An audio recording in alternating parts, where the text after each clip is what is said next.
My favorite pickup line is, so you come here often? Not because it works, but because it's the same thing as asking, so you've been drinking a lot lately? Anyone watch Into the Spider-Verse recently? Yeah.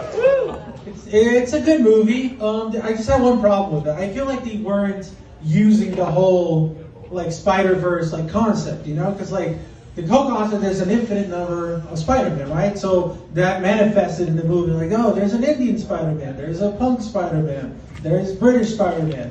But like I thought, like if there's an infinite versions of Spider-Man, there has to be at least one racist one, right? Like, Oh God. like I already have the whole thing in my mind. Like, you know, like you have KKK Spider-Man, you know, his suit's all white.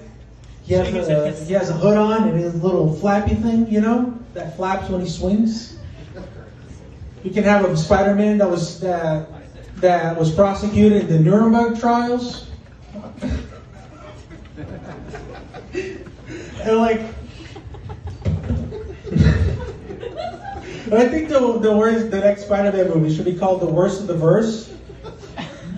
And it's just like the non-racist Spider-Man fighting the League of Racist Spider-Man. You know? You just have like Miles Morales' greatest enemy, Spider-Cop. Gwen has to fight the facsimile of Matt Walsh Spider-Man. Oh, God, okay. I'm Brazilian. I'm Brazilian, and I was on Hinge the other night, and one of the prompts on Hinge is, what's your favorite snack? And this girl answered, my favorite snack is Brazil nuts. So I messaged her. So I messaged her, and I love getting head. This seems like fate.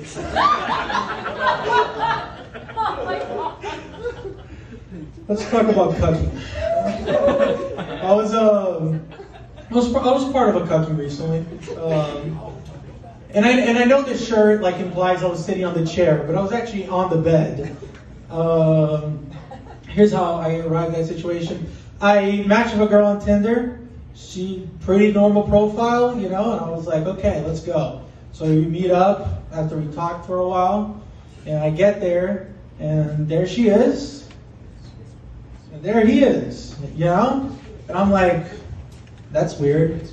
So we go out for dinner, you know, we're at the restaurant, we're talking, and, you know, he's there. So like in my head, I'm thinking like, okay, this is gonna be a threesome, right? So like, I'm getting ready to be part of a threesome. And because you know, when you're in a threesome with another man, you kind of want to make a connection, you know, talk to him a little bit. But he wasn't engaging. Like I asked for his name, he didn't give it to me. He wasn't looking me in the eye. And I thought that was kind of weird. So he goes to the bathroom, and I turn to her and I'm like, so what's up with like him, you know? And she was like, well, he likes to watch. And I was like, what? He was like, well, he'll be around. It's just a thing we have. I was like, I can do that. So we go back to her place. And I swear to God, as soon as she opens the door to her bedroom, this man beelines into the closet, closes the door, and I'm like, this is really happening. So we start fooling around or whatever, and it dawns on me like, we have an audience. You know? Like, I've watched porn for years. And I'm now in it. You know? Like, this is my big moment. I can finally give back.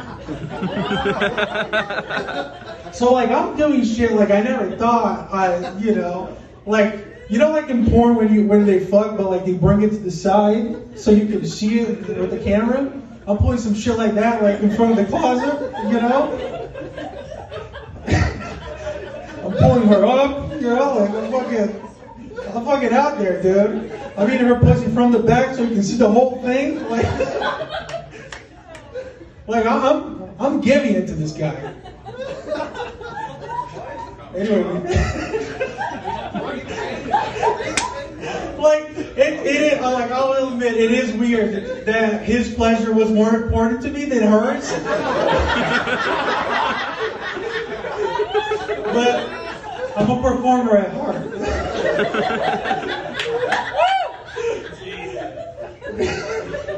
Anyway, I leave her house because sleeping with a man in the closet is too much.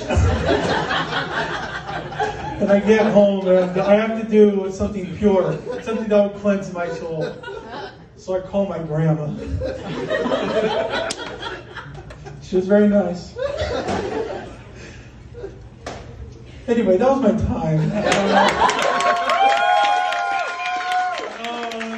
Give it up for our next comedian, Jamar.